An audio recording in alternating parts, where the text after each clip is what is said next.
Appreciate the opportunity to be here, and thank you for that introduction. It's maybe bad enough to be a professor, even worse to be an administrator, so forget that part of the introduction. But it's one of my favorite topics, right? What is the ideal cow? And just in case you're worried that I'm going to try and tell you what you should have, I'm not. But we're going to talk a lot about maybe what goes into your philosophy and your thought process on what is that ideal cow. I like a little history. The older I get, the more I like it. And, 1984, Michigan State had this beef cow efficiency forum, and they worked on definition of efficiency in terms of biological and economic terms. They brought the best minds together and really talked about efficiency. And I suspect those sitting there thought they had a pretty good idea of what an ideal or an optimum or an efficient cow looked like.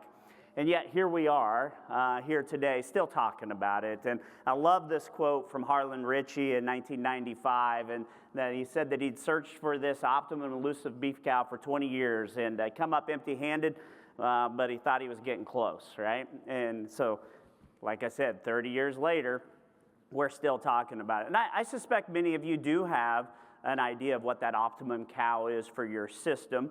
I would think one of the challenges and why it's constantly evolving is our industry keeps changing, right? The target keeps moving.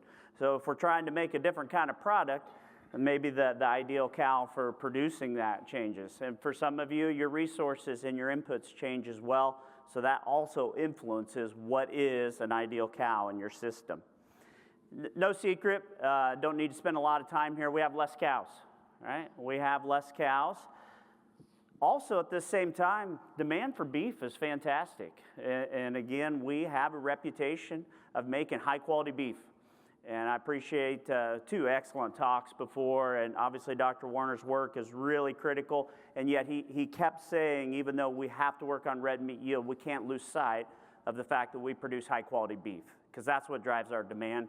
That is why people are willing to pay a lot of money for beef, because there's certainly cheaper alternatives for protein. In class, I always say, do you know or do you remember where you were when you had your best steak? Most people do, and they remember who they were with, right? Do you remember where you were when you had your best chicken? Who you were with? No, I eat chicken. Probably some of you do too. The best chicken I had probably had a lot of bacon and cheese on it, right? But we do remember where we were and who we were with. If we want to celebrate something, we talk about going to a steakhouse. It's an experience, right? So we should be proud of that. We don't want to lose sight of that. We produce high-quality protein product that consumers want. But right now we have a supply and demand issue. One of the results of that is positive. We're getting paid a lot for them, okay? There's some negatives associated with that and how we're trying to meet that demand, right? How are we doing it? Obviously, Dr. Warner showed a lot of data. We're making them bigger. If we don't have more of them, we have to make the ones we have way more. But that's pretty simple, right? We just got to have the ones that we currently have on feed get to a heavier weight so we can produce more pounds. Obviously, a lot of that pounds is in trim. That's not real ideal, and we'll kind of wrap that through the talk as we go. So how do we meet this demand? Well, genetics is a piece of that, and we've made excellent genetic progress, and we will continue to make genetic progress. Hopefully, that genetic progress doesn't have just one or two things driving it. We've been guilty of that for so many times in history. Other industries have as well. We start chasing one thing, and we know that to make the most progress on one or two criteria, the best way to do that is to not worry about everything else. If you try and select for 10 or 12 things at once, you're not going to make very fast progress on anything. But you have to be really careful if we try to make dramatic progress on one or two things without keeping everything else in sight. The quickest way, genetics take a lot of time, especially in the beef industry. We have a long generation interval, right? Genetic progress is slow. Management can be quick. We can just put more days on this set of cattle. We can feed them longer, right? And we have some technologies that allow us to get them to heavier weights to do that. But what are the consequences? Right? What are the consequences of both genetic progress and this management? Obviously, Dr. Warner talked about the consequences of feeding cattle longer. We make them fatter, and then we got to deal with that. What are the consequences for genetically selecting for more growth? Bigger cow, greater input costs. At some point, your system will break. You can't maintain that bigger cow. She falls out of your system. And then it really wouldn't have mattered if she would have raised a calf that was worth a few more dollars if you lose her out of your system. Okay? So there are consequences.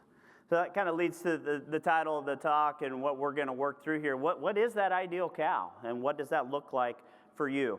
I just got a couple pictures here. You know, everyone may have an image. Some of you, it may just be a set of figures and numbers that you know what that cow needs to do in terms of her input costs, in terms of her weaning weight, in terms of her longevity, and that's how you would define or describe an ideal cow.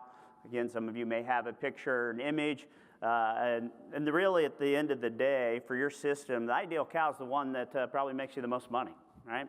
And we all have a little bit of different marketing system, different way of tracking that, but the one that you're going to call the most ideal system for your system, I would assume is probably one that makes you money, and in many cases, the one that makes you the most money. I'm not going to spend a lot of time. I love, and if some of you have maybe seen the slide deck that Dr. Ritchie put together, a little historical review of cattle type, I've added to that. I could give an hour-and-a-half talk just on the cattle type, but I'm not going to do that. But I'm going to hit a few things. This is 1883, okay? 1885.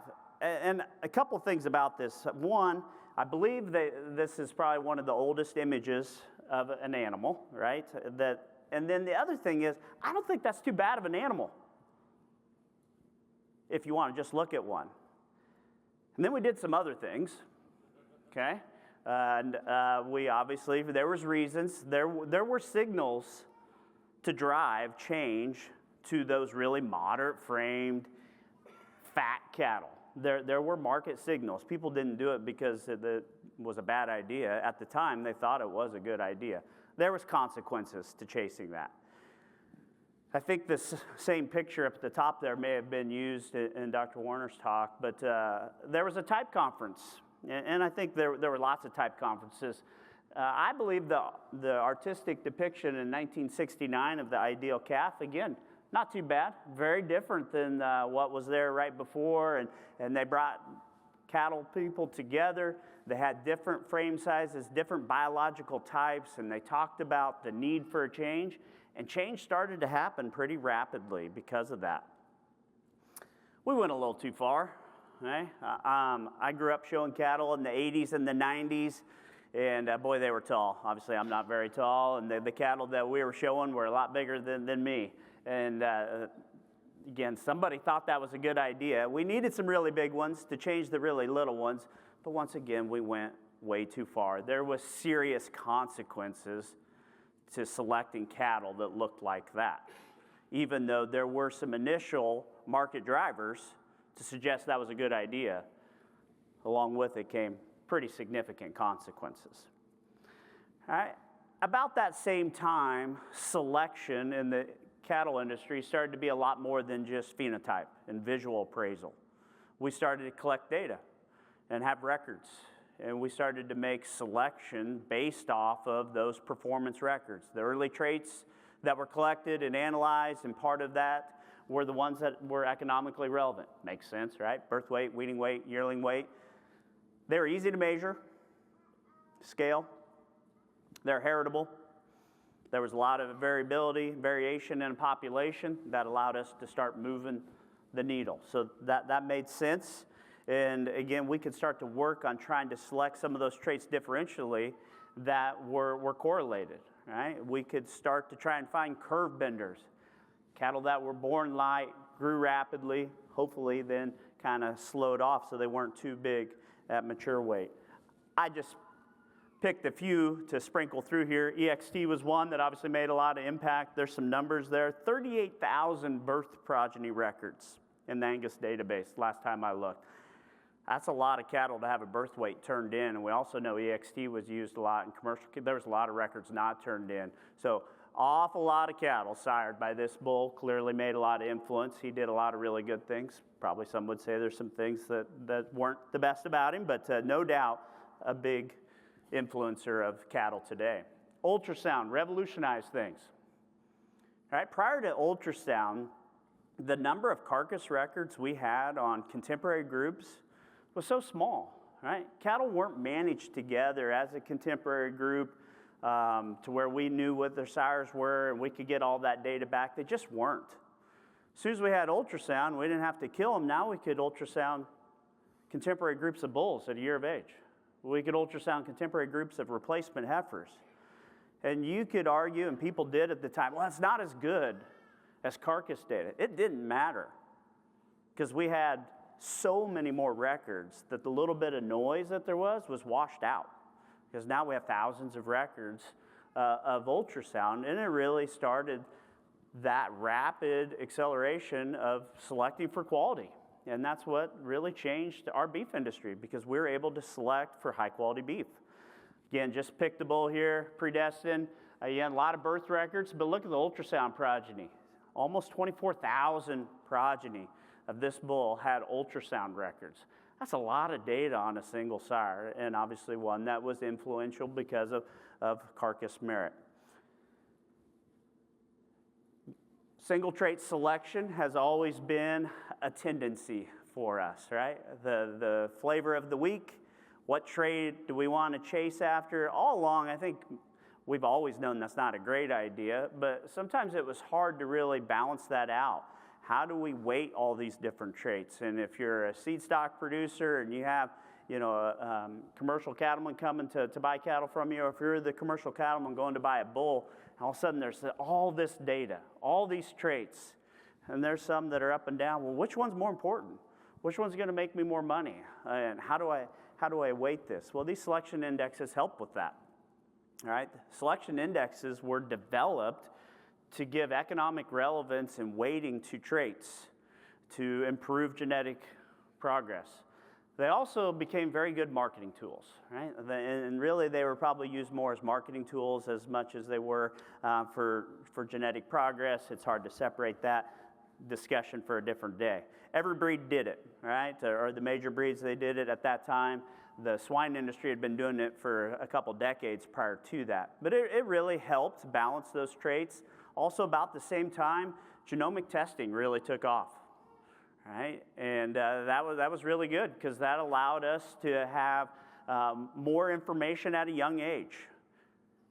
A genomic test replaces or gets you to the same point of accuracy as several progeny. We can just fast forward. Right? We don't have that risk. And it still happens, but prior to that, there'd be bulls that brought a lot of money. AI studs would buy them, they'd get one set of calves and never made the catalog again. Right? Their interim parent average was not that. They did not get the average genetics from their parents. Right? They ended up, and what they had inherited wasn't as good. And with genomic testing, we could weed a few of those out. So that helped. And so I fast forward here, I pick the bull that was top in registrations, an Angus breed in 24, Keneally Craftsman. That's a lot of data. You probably can't read it all because the font's small, but tons of traits that we are evaluating, and multiple breeds are evaluating multiple traits. And here, this is a bull that's pretty good, right? And I just hone in on a few of these indexes here. It's top 3% for $M, top 25% for $B, or the terminal index. Pretty good. But then if you start looking at some individual traits, and I'm a cow man at heart, and I'm not saying these are the most important ones, but I think they're ones we need to think about. At the far right top there, that's mature weight, right? These cattle are going to be big. If you go to the far left, that's intake. They're going to eat a lot. And then FL is a relatively new trait in Angus, functional longevity. Also, this bull doesn't do particularly well in that category. Even though his $M is strong, functional longevity, according to these records, still a little room for improvement. Okay? So what are we doing? Where are we going? There's always been this focus on output because that's how we get paid, right? And it is easier to measure. You know what your calves weigh at weaning when you sell them. You know how big that check is. It's not that hard to have that information. It takes more work to know what your feed costs are, what your grazing costs are. It takes more work to really have the right set of figures put together on the input side. Those operations that have been successful, and this has been documented in all regions of the country throughout different periods of time, the ones that manage the input side and actually know the input side, they're the ones that are the most profitable, okay? Because they actually know what that is. If you simply only know the output side and only chase the output side, you could be profitable. I'm not saying you can't, but you're leaving a lot to what you don't really know. Another comment there, if we are chasing this growth and that, cow requirements will change. And I alluded to it, and I'm going to weave this through. And not everybody, but for most of us, if you're selling bigger calves and you're trying to raise faster growing, bigger cattle, your cows are bigger, right? So talked about in the, someone asked the question on those heifers that were bred at 850, what was the mature weight of those cows? And I think he said 1350 or whatever. And so that's a pretty good mature cow weight. There's people that mature cow weight has gone a lot more. If your mature cow weight is 100 or 200 pounds heavier today than it was, and you're breeding your heifers at the same weight that you always have, that percent of mature weight you're breeding your heifers at has gone down.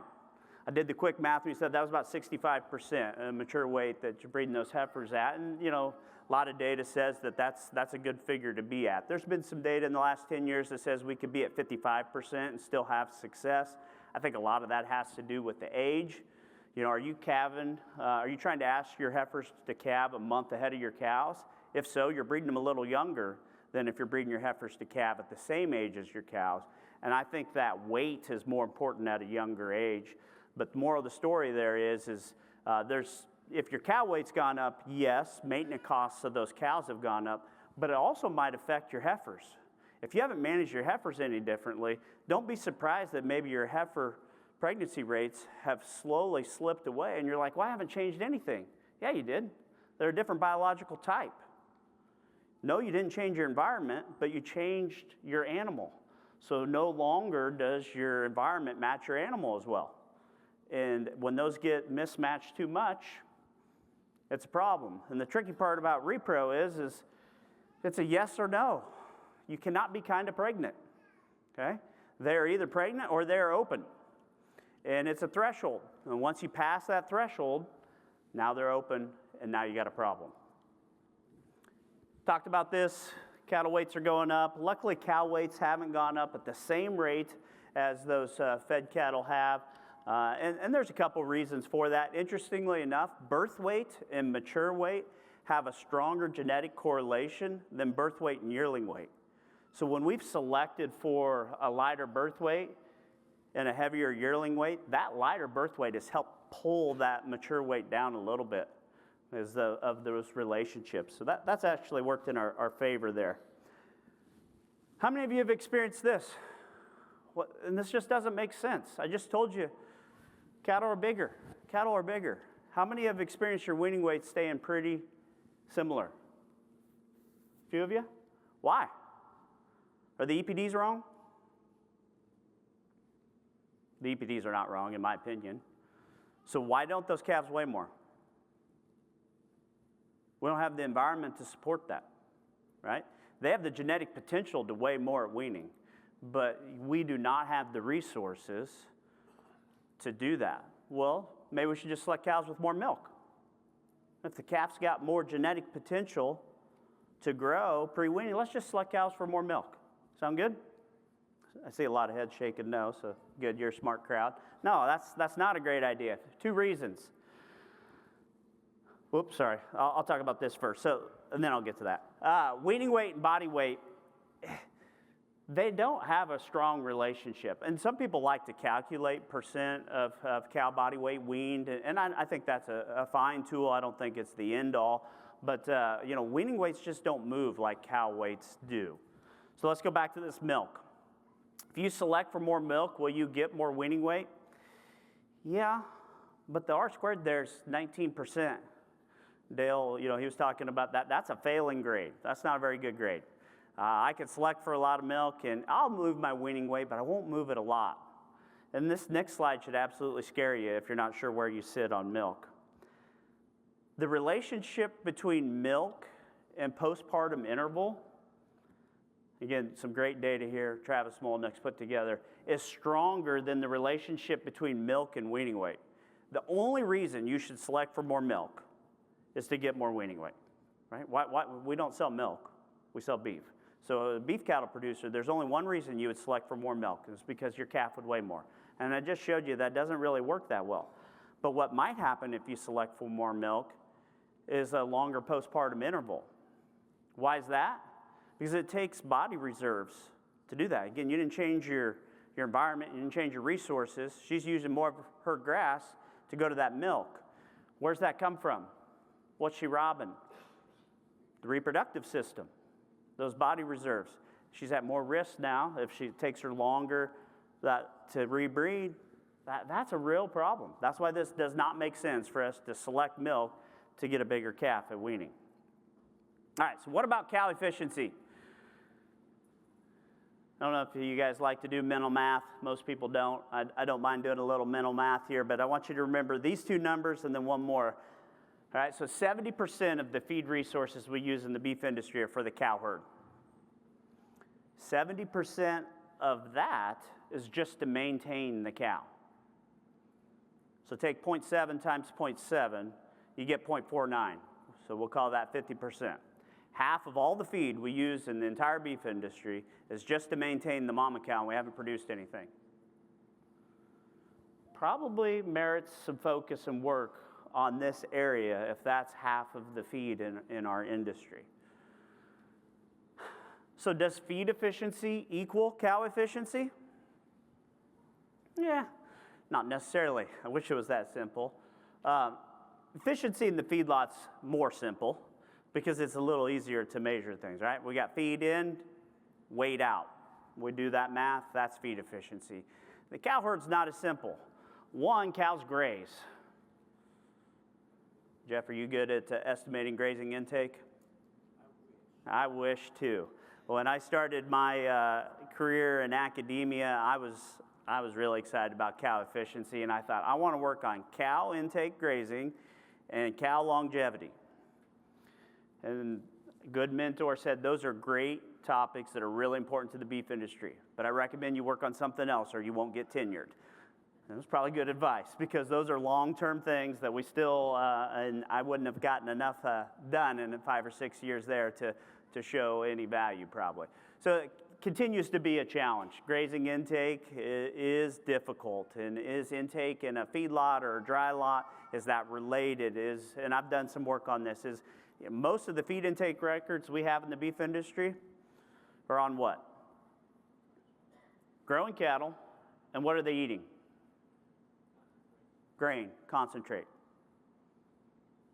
Yet I just told you most of our feed is actually that forage, and most of it's grazed, and so it's totally different. And there is a relationship, but we don't know a lot about it. We need to continue to work on that.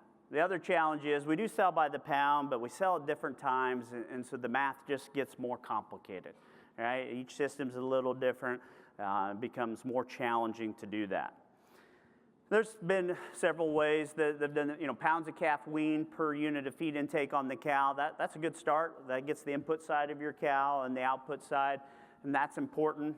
The cow that puts together the best number this year for that may not be the most efficient, because what am I missing? Do we just want one calf out of her? No. Right? She's got to breed back. Do we want her to breed back once? No, we want her to do it a few times. Okay, so the cow that weans off the biggest calf on the least feed, she might be a sack of bones at the end of that year and not breed back because she just put everything into that calf. And if you calculated her in that production cycle, it looked pretty good. But if she didn't breed back, that's not very good for your system. Right? So you got to kind of balance that and work through that. Let's talk about maintenance energy. What is a high maintenance cow? What does she look like? Is she big or small? She's big. Right? Generally speaking, it's a big cow, high lean body mass, likely produces a lot of milk. Low maintenance cow, the inverse. Low milk production, low visceral organ weight, low body lean mass, high body fat mass, low output, and low input, right? I don't know if anybody likes cars, but these two cars are pretty different, all right? The Lamborghini, it'll go fast. When it's idling, it's probably burning more fuel than that Corolla is burning when it's going 20, 30, right? They're very different beasts.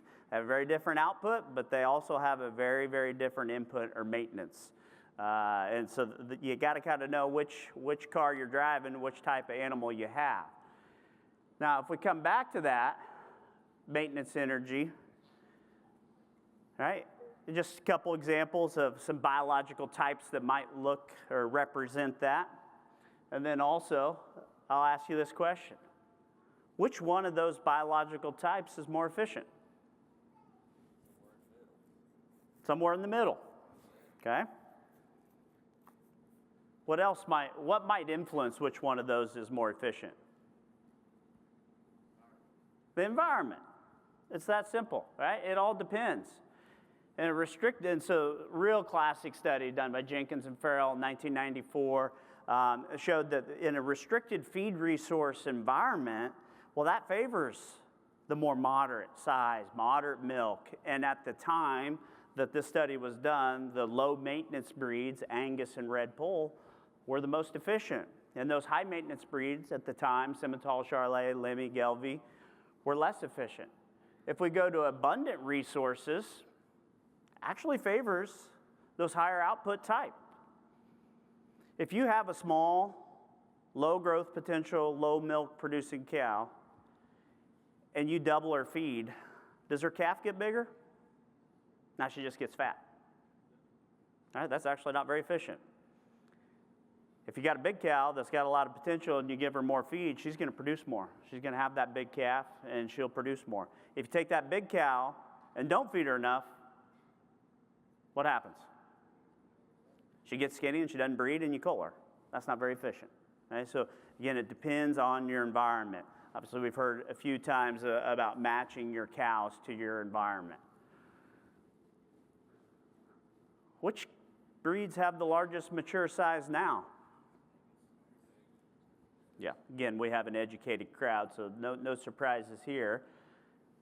Angus is at the top, all right, Charolais and Hereford there. Gelbvieh's almost down at the bottom. So in 30-some years since that study was done, there's been a lot of re-ranking of these cattle breeds. Right? And that didn't happen just by chance. There was selection. There was, clear breeding decisions that were made to drive in that way. And it's not necessarily a bad thing, but if it's a reality that we have to wrap our head around and we have to manage. We can't tell ourselves that just because we have a certain breed that they are a certain type. And even within these breeds, I'll tell you, there's far more variation within breed than there is across breeds, okay? There are Angus cattle that are little. There are Gelbvieh cattle that are big, okay? So, but again, I'm not showing this to say one breed better than the other, but the breeds have changed on average, and there's huge variation within breed, and you better know where you're at and why you are there. We've collected a lot of intake on cows. Again, this is not grazing intake. This is intake in our confinement slatted facilities using the GrowSafe technology. This particular data I'm going to show you here now actually is from 15 years ago. I guess that's how long we've been working at this. But it's just a couple examples. 4 cows that I pulled out of this data set. And on the left and second to left there, small cow, big cow, right? So 1,186 and 1,453. There's differences in milk production. There's differences in, a little bit of difference in hip height. If we had 1,000 animals of those descriptions, I would say with strong confidence that the big cow ate more than the little cow herd, right? On average. The problem is there's variation, and I chose these two for a reason, right? And then the two on the right are two cows that have very similar characteristics in terms of size. Now, and when we plug in their intake, a little small cow there, she sure ate a lot. All right, looking at her, and I like to look at cattle. I like to judge cattle. I like to think I can look at one and say, make some predictions about her. Many of us would have called that little cow efficient. If she's little and she's eating that much, she's a long, long ways from efficient, in my opinion. That big cow that didn't eat as much, that's probably all right, assuming she maintained her condition and bred back. Otherwise, that just meant she wasn't capable of eating to meet her needs. And then those two moderate cows, averages and statistics would tell us they should eat a similar amount, and they're very, very different in their intake. And so we cannot tell by looking at them. We cannot tell, even though at this juncture, in most breed associations, when they're trying to attribute some sort of maintenance cost, they're going to use cow size as the main way to predict what that maintenance cost is. Because it's still, on average, the best predictor of what, and maintenance cost isn't the same as intake, right? Those are different. Some animals eat more than they require. Some eat less than they require. Same with us, right? We're not real good at eating to what our requirements are. Cows aren't really good at that either. But nonetheless, there's a lot of variation there. Frame size. Does that matter? One of the most obvious differences in the pictures of cattle that I showed you throughout time there was frame size. Right? And so we've used frame size as an industry as kind of a predictor of mature cow size, of slaughter cattle weight. Hopefully you can read that. But again, this was Fox et al. Put this together, 1988. BIF frame scores from 2 to 9. Mature cow weights from 955 to 1470. And steer slaughter weights from 850 to 1550. How many people think that those cattle that we've shown data on, Dr. Warner showed data on, that are weighing 1,500 pounds, do you think they're 9-frame cattle?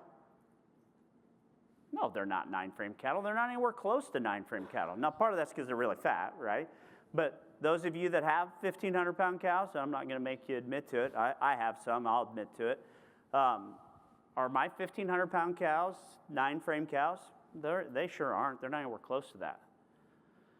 So what's wrong here? Why isn't this working? Well, cattle type has changed. Some of these cattle do have more muscling. I'm not saying it's not a useful tool, but I think we have to be careful. If you go buy a bull and someone tells you he's a 5-frame, and you think that means you're going to have mature cow weights at 1,200 pounds because you've been using bulls that your seed stock producer is frame scoring at 5, I would say you're wrong, right? You should not use the frame score of the yearling bull that you've bought as an indicator of what your mature cow size is. Right? It's just not, they're not as related. I think this was some data that Dan Buskirk at Michigan State put together, just kind of tracking the change of frame score and yearling weights, and they have not moved together. If as an industry we want to use frame score as a helpful tool, we should probably relook at this.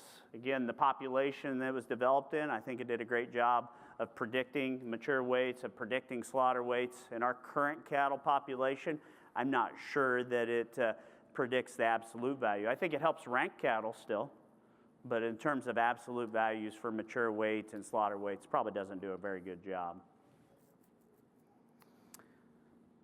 Genetic selection for the ideal cow. We got a lot of data. Can we select an ideal cow? Again, we'd have to agree on what that is. But let's say it is a cow that can produce an animal that's going to garner the kind of premiums and revenue that our industry is incentivizing right now, right? Heavy carcass weight, a lot of marbling, right? And yet we want to keep in check those traits that we think are important to us as a cow-calf producer. Mature size, functional longevity, heifer pregnancy, those kind of functional traits that are going to keep you in the business, allow you to have a cow herd 10 years from now, allow you to have a cow herd to pass on to the next generation, keep you in the business. I did this last fall I did not rerun it on current, data's changing all the time, so this might be different. But I went into the Angus database. Again, I'm not here to talk about any one breed or the other. It's a large database with a lot of diversity of genetics there. And I just put in that I wanted to sort to the top 15% for $B, the terminal index for the Angus breed. Came back with 386 sires. Then I added in a cap at 50% for mature weight. Right? I just wanted to hold mature weight at breed average. And I put in a cap 50% for dry matter intake. I just want to stay at breed average for intake, not move. Went to 118 sires for the mature weight, 62 sires for the dry matter intake. Then I added in a cap of 50% for functional longevity. I'm down to 25 sires. I wasn't trying to make any progress, if you want to call it progress. I wasn't trying to change the size of the cow herd or the intake or the functional longevity. I was just saying, hey, if I want to chase terminal and stay where I'm at on the cow side, there's 25 sires I could pick from. That's not very many. I also did it if I wanted to be in the top 5% for $B, because really those are the bulls that are being marketed. Top 5% for $B are the ones that they get people excited because they're going to move you, right? If you want to be in the top 5% for $B and then keep 50% for mature weight, dry matter intake, and functional longevity, how many Angus bulls do you think are in the database?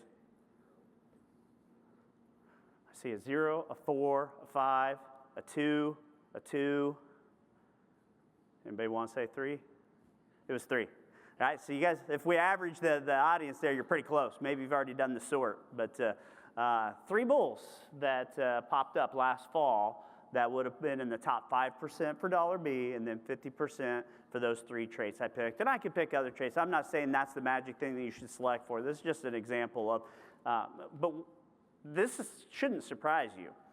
This is something we've known for a long time. I'm simply saying that terminal traits and maternal traits are antagonistic. Shocker, right? Terminal traits and maternal traits are a bit antagonistic. Why do we think we can create a super cow? Notice I didn't say an ideal cow. I still think we can make an ideal cow. But why do we think we can make a super cow? Do we really think that one animal can be the best in every trait? Maybe. Can we mass produce those? I don't know. Let's keep chasing it. Somebody will. I think it's a fun challenge. Maybe the ideal cow is not a sister to the ideal feedlot steer. Okay?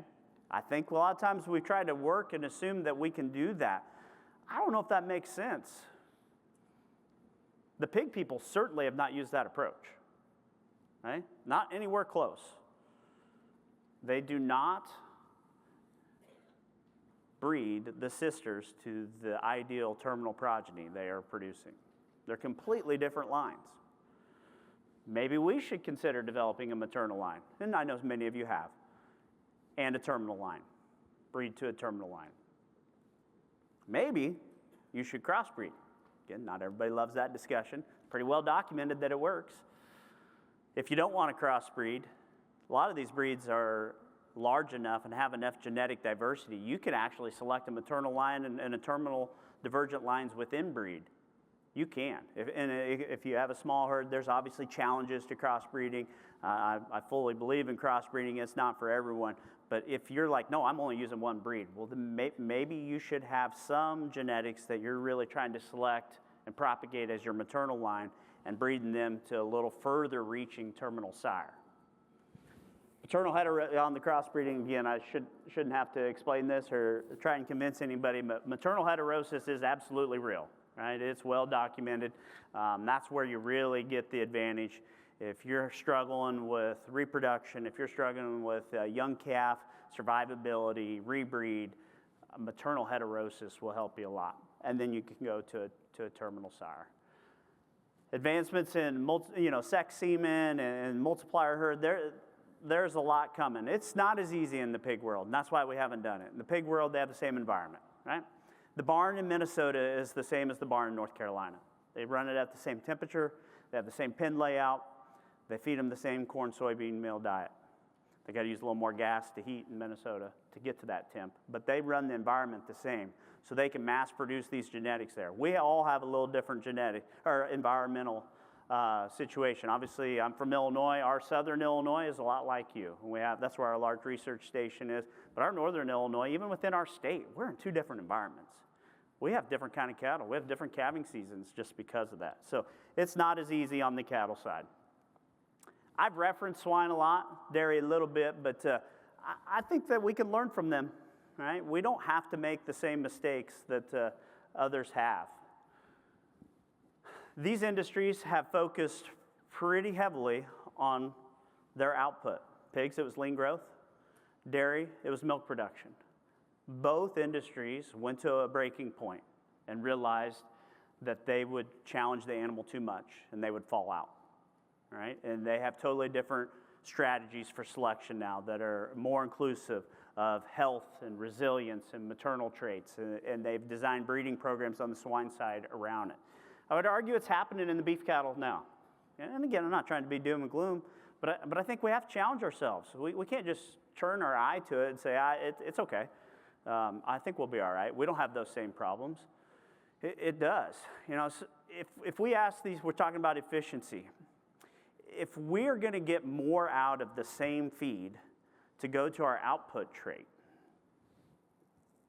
and they're going to be more efficient, where does it come from? Are they just magically creating energy? If two animals take in the same amount of energy and one of them puts more to lean muscle growth or to milk, how are they doing that? Well, there's only a couple ways. One way is what we hope's happened, some different biological processes, right? Improved digestibility, less protein turnover, differences in heat production, right? They have a different kind of maintenance system there, and things are just a little different. The other potential reason is they're just robbing the immune system and the reproductive system. And this happens, right? So what's that mean? Well, if you really control their environment, like the pig people do, you can probably have a less robust immune system until you have a problem, and then they have a train wreck, right? It's not a problem until it is. It's not a problem until it is. Same on the repro thing, right? Yeah, you can steal a little bit away from that.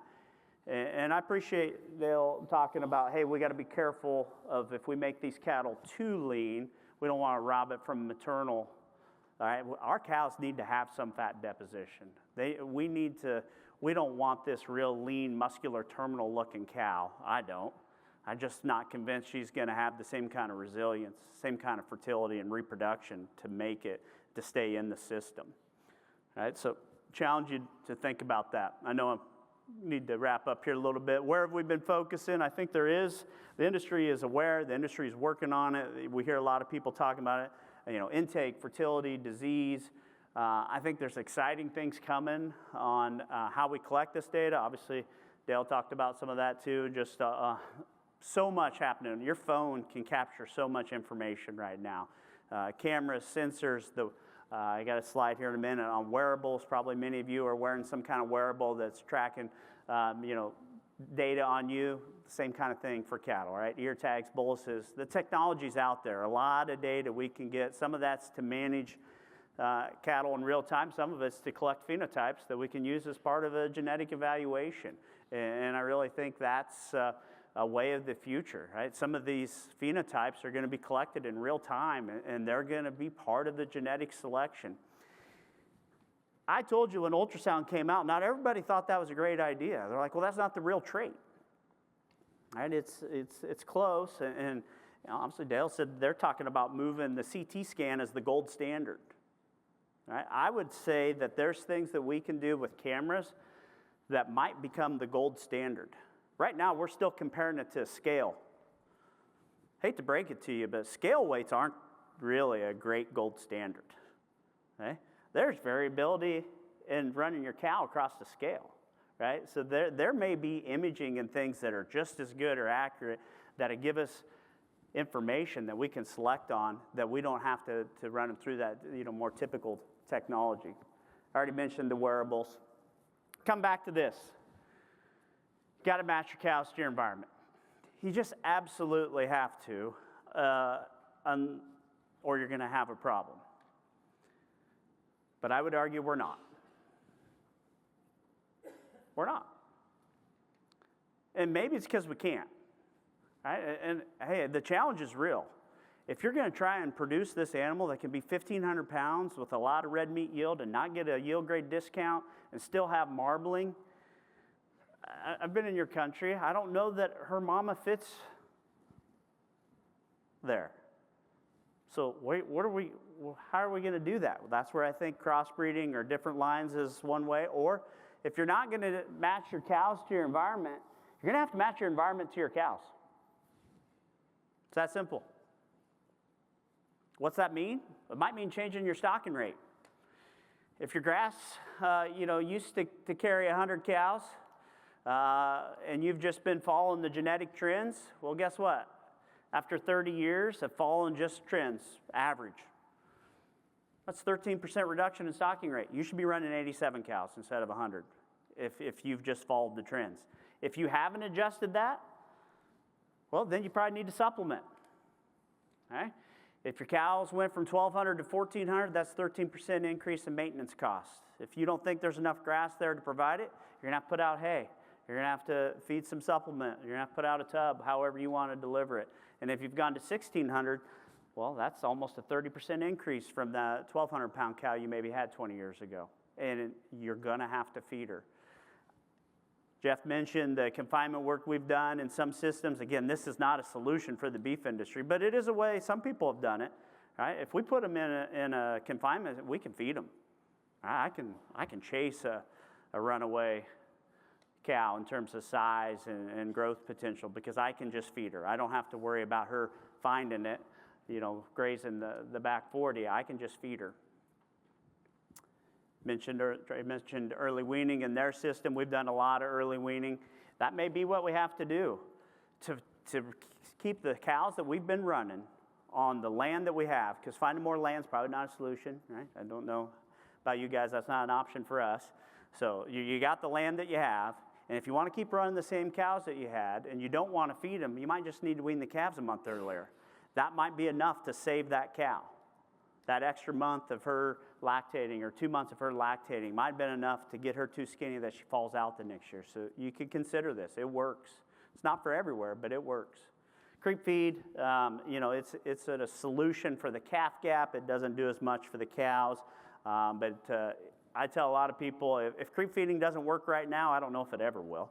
Right? Feed's pretty cheap. Beef prices are crazy high. If you can't make the math work, in 2025, 2026 on creep feeding, I don't know that we need to talk about it when dynamics shift. So who's raising the wrong kind of cows?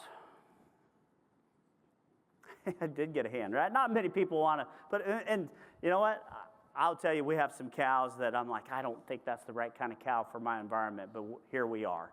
And so we either need to adjust the kind of cow that we have, or we got to match our environment, supplement, change our management, do something.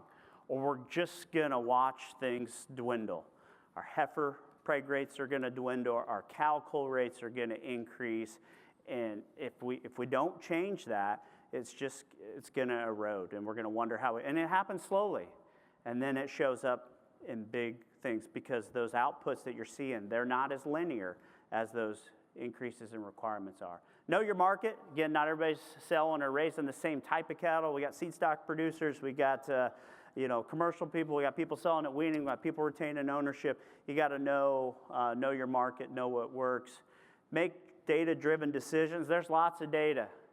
And I won't read each of these, but at the far left's data denial. We still have people that are data denial. They're like, I don't believe those numbers. Well, that's probably not going to be very helpful. Right? And then there's some that are kind of data aware, but they're not really making decisions. But data-driven decisions is where you'll make the most progress. You have the data. You're using it to make an informed decision. You're tracking the results of that. You have benchmark data to document if those changes actually resulted in improvement in the bottom line and are moving you in the right direction.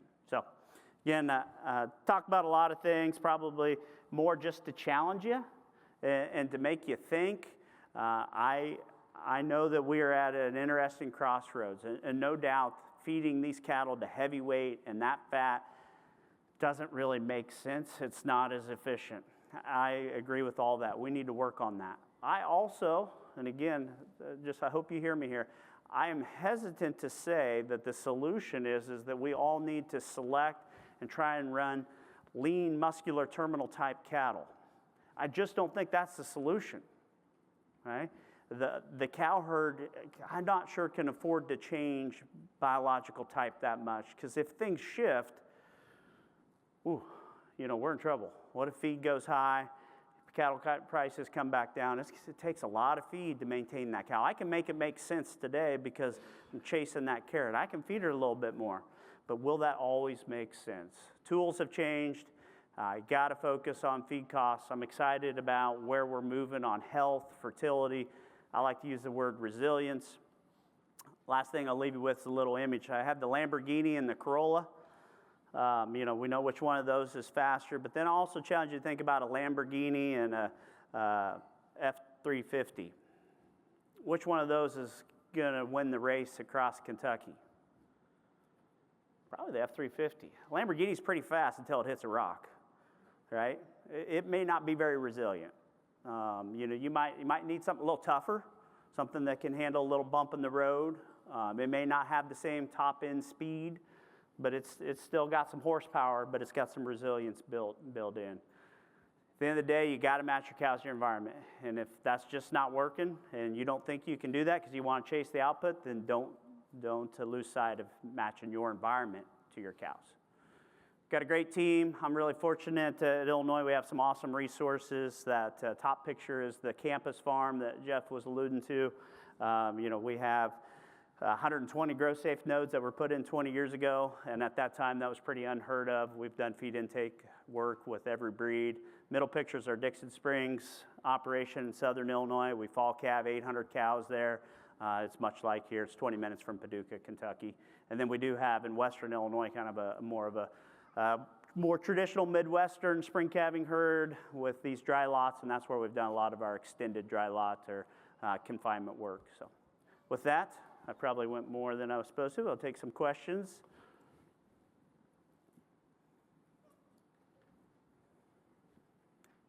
I know we're between you and lunch, but.